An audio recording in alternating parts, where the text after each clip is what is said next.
পুরো দুপুরটাই লাঞ্চ করতে পারলাম না। কেন জানেন? এই আন্দোলনের জন্য। গেট পুরোপুরি বন্ধ করে রেখেছে। এখন অফিস ছুটির সময় হয়ে গিয়েছে, কিন্তু গেট খুলছে না। দাবি না মানলে নাকি গেট খুলবে না।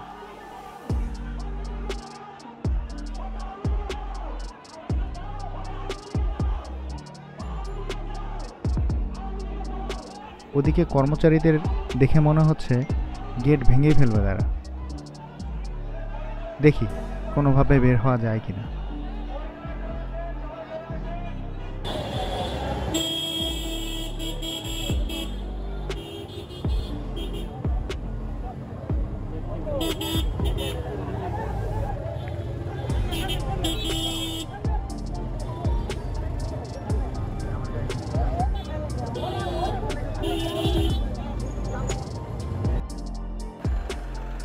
যাই হোক, অবশেষে বের হতে পারলাম।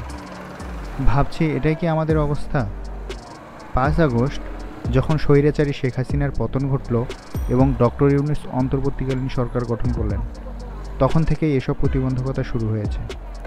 আওয়ামী লীগ সরকার সমর্থকরা নানা কৌশল করে সরকারকে বিপদে ফেলার চেষ্টা করছে, যেন নতুন সরকারে একদিনও টিকে থাকতে না পারে।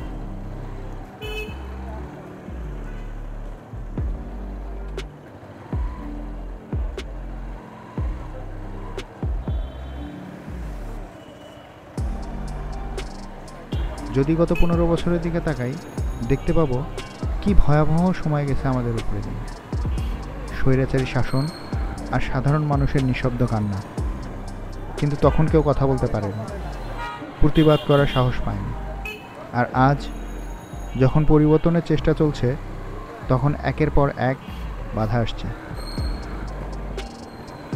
আমার মনে হয় আমাদের উচিত নতুন সরকারকে শক্ত হয়ে দাঁড়ানো এবং সঠিকভাবে কাজ করার সুযোগ করে দেয়া।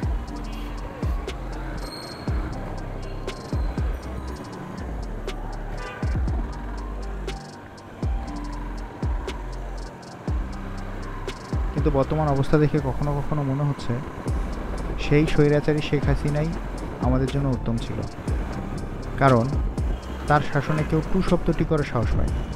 কথা বললে মুখ চেপে ধরত, প্রতিবাদ করলেই নির্যাতন আর আয়নাঘর। আর এখন এই বাক স্বাধীনতার কী অপব্যবহার হচ্ছে। সব কিছু মিলিয়ে আজকের অবস্থা আমাদের জন্য এক ভয়ানক দুশ্চিন্তার কারণ হয়ে দাঁড়িয়েছে। আমরা কি আবার সেই অন্ধকার সময়ে ফিরে যেতে চাই, নাকি একটা আলোকিত ভবিষ্যতের জন্য সবাই মিলে একসাথে কাজ করব? সবার কাছে এই প্রশ্নটি আজ রাখতে চাই। এমন স্বাধীনতাই কি আমরা চেয়েছিলাম, যেখানে সবাই নিজেদের স্বার্থটাকে বড় করে দেখবে, দেশের ভালো মন্দ নিয়ে কেউ ভাববে না?